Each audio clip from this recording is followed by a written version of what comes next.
आपको उसको कंधे पे टैप करना है जोर से कि आर यू ओके, या लोकल भाषा में गले की नस देखनी है जिसे हम सेंट्रल रिस्पॉन्ड नहीं कर रहे हैं, हम इसे कार्डियक अरेस्ट इससे सिचुएशन। कैसे बचा जा सकता है, क्या सावधानी रखना चाहिए? मैं असिस्टेंट प्रोफेसर और विभाग प्रमुख भी हूँ, तो आप उसे वहाँ भी समझो। माउथ टू माउथ ब्रीदिंग देना है इसको। थर्ड, मेरा नाम डॉक्टर आनंद यादव है, मैं इमरजेंसी मेडिसिन स्पेशलिस्ट हूँ।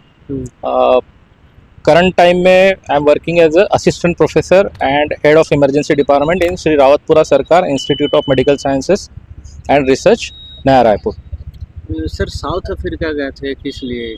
सो basically African federation of emergency medicine करके एक नॉन प्रॉफिट ऑर्गेनाइजेशन है जो अफ्रीकन कंट्रीज़ में और ग्लोबली भी अंडर प्रिविलेज लोगों तक इमरजेंसी मेडिसिन केयर कैसे पहुंचाई जा सकती है, इस विषय में कार्यरत है। यह ऑर्गेनाइजेशन हर 2 साल में एक बार एक कॉन्फ्रेंस ऑर्गेनाइज करती है जिसमें वो दुनिया भर के जो इमरजेंसी मेडिसिन के रिसर्चर्स है और प्रैक्टिशनर्स है, क्लिनिशियंस है, उन्हें इनवाइट करती है based on the quality of the research. So इसमें मुझे सम्मिलित होने का मौका मिला क्योंकि मैंने हार्ट स्कोर इस विषय में एक अध्ययन किया था। यह सम्मेलन नवंबर 2024 में 7वां सम्मेलन था। यह बोट्सवाना कंट्री में उनके कैपिटल में गैबरॉन में आयोजित किया गया था। ये सम्मेलन किस लिए होता है?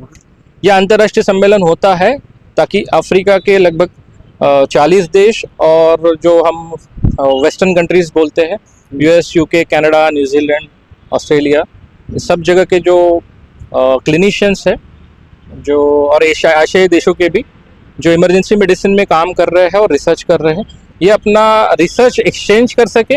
और it is a global platform to present your research work, जहाँ पे आपको नए इंसाइट मिल सके कि आप इसको प्रैक्टिस में यूज़ कर सकते हैं, इम्प्लीमेंट कर सकते हैं। तो मैंने भी अपना रिसर्च पेपर भेजा था जो एक्सेप्ट हुआ, सराहा गया और मुझे वहाँ पे इनवाइट मिला, तो मैं वहाँ गया। सर क्या हार्ट वगैरह कुछ चेस्ट का बात कर रहे थे? हाँ, यह जो मेरा रिसर्च पेपर था यह था कि prospective validation of heart score in chest pain patients visiting to emergency department.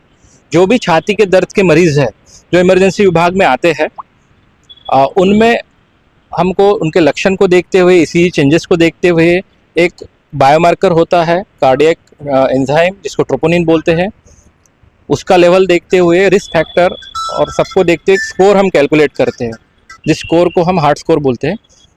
इस स्कोर की उपयोगिता हमको रिस्क कैटेगराइजेशन, इस स्कोर की उपयोगिता हमें चेस्ट पेन की सीवियरिटी या जिसको हम गंभीरता जांचने में की जाती है। तो यह अध्ययन प्रायतः नीदरलैंड्स में और कई वेस्टर्न कंट्रीज़ में किया गया है। इस संबंध में हमारे पास डेटा की कमी थी, तो हमने इस विषय को लेकर जब मैं मुंबई फोर्टिस हॉस्पिटल मुलुंड में कार्यरत था, इस पे हमने अध्ययन किया चेस्ट पेन पेशेंट्स में।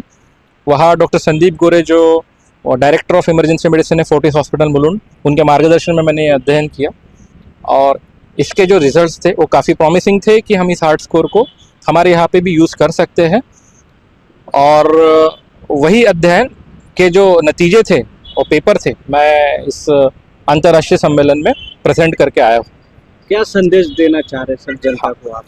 आज के समय में जहाँ हम we are the country with the largest younger people in the world हम बोलते हैं, हमारी जो एवरेज आयु है बिलो 40 आ चुकी है कंपेयर टू चाइना, जापान या फिर बाकी कई जो वेस्टर्न कंट्रीज हैं उनके मुकाबले हमारे पास यंग पॉपुलेशन ज़्यादा है। लेकिन हम एक नई तरह की समस्या से जूझ रहे हैं। आए दिन हम न्यूज़पेपर खोल रहे हैं या हम सोशल मीडिया देख रहे हैं तो कोई डांस करते हुए गिर रहा है, कोई जिम करते हुए कोलैप्स हो रहा है, और young patient sudden cardiac arrest या हार्ट अटैक से जाते हुए हमें दिख रहे हैं। और हम सारे सोशल मीडिया की वीडियोस में देखते हैं कोई कोलैप्स होता है तो सब लोग उसको देख रहे हैं और कुछ कर नहीं पा रहे, they are feeling like helpless. तो इसमें एक चीज़ की जा सकती है जिसको हम CPR बोलते हैं, कार्डियोपल्मोनरी रिससिटेशन, ताकि जब तक उसे मेडिकल हेल्प मिले या एम्बुलेंस आए या हॉस्पिटल जाए, हम इमीडिएट पेशेंट को उसके हार्ट के रिवाइवल के लिए ट्राई कर सकें। क्योंकि अगर हमारा हार्ट बंद होता है तो हमारे ब्रेन को भी ब्लड सप्लाई कट ऑफ होता है। 6 मिनट अगर हमारे ब्रेन को ब्लड सप्लाई कट ऑफ हो गया तो परमानेंट ब्रेन इंजरी होके मरीज़ की जान जा सकती है, मरीज़ परमानेंट कोमा में रह सकता है। इस वजह से जो CPR है, कार्डियोपल्मोनरी रेसिसिटेशन, या जिसको हम BLS बोलते हैं, बेसिक लाइफ सपोर्ट। सिंपल भाषा में बोला जाए तो चेस्ट कॉम्प्रेशन, छाती पे प्रेशर देके जो हम दबाते हैं और सांस देते हैं, उसकी उपयोगिता बहुत ज़्यादा है। जनमानस में इसके बारे में अभी जानकारी नहीं है, तो हम चाह रहे हैं कि इसके बारे में हम अवेयरनेस क्रिएट करें, और अगर मौका मिलता है तो इस विषय में हम ट्रेनिंग भी लेंगे।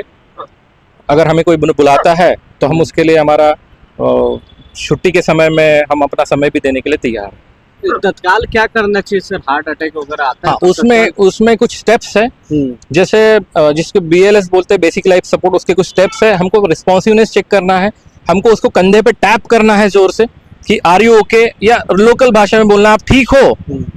अगर मरीज ठीक है तो मरीज कुछ बोलेगा, अगर कुछ बोलेगा इसका मतलब ये है कि हार्ट तो चल रहा है, और बोल रहा है मतलब उसका एयरवे पेटेंट है, मतलब सांस की नली भी सही से काम कर रही है।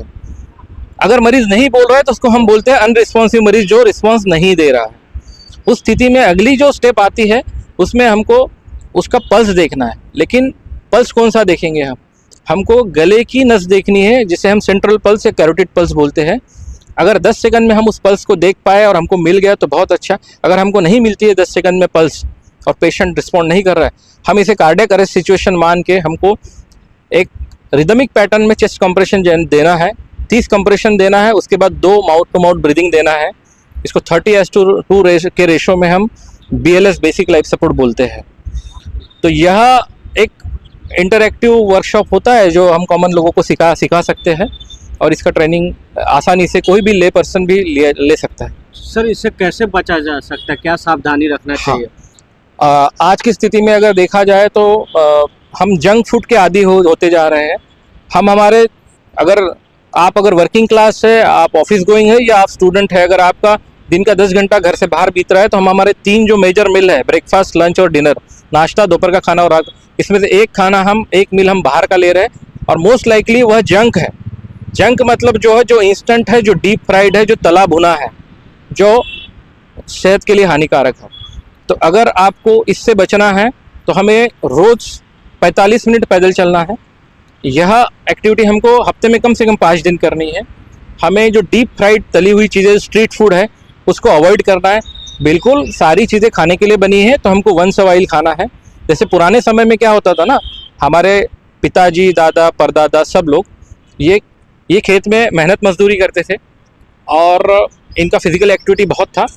और जिसको हम बोलते हैं डीप फ्राइड चीज़ें या स्वीट, ये हम फेस्टिवल के टाइम खाते थे। और हम फ्रीक्वेंसी अगर देखेंगे इंडियन कैलेंडर्स में, तो 15 से 20 दिन में एक फेस्टिवल आता था। तो उस फ्रीक्वेंसी पे आज भी अगर हम जंक फूड खाए, तला भुना खाए, मीठा खाए, वो एक्सेप्टेबल है। लेकिन आज हमारे पास सब रेडीली अवेलेबल फूड जिसको हम बोलते हैं, वो हमको घर से कुछ मिनट की दूरी पे, और अब तो डिलीवरी सिस्टम की वजह से अपने बेडरूम में या हॉल में या सोफा में, काउच में मिल रहा है, तो हम उसके आदी होते जा रहे हैं। ये पहली चीज़ है। दूसरा, तंबाकू और स्मोकिंग जो है, सिगरेट का जो प्रमाण हमारे सोसाइटी में बढ़ते जा रहा है, यह भी काफ़ी हानिकारक है। सो हमें जंक फूड से बचना है, हमें रिफाइंड शुगर से बचना है।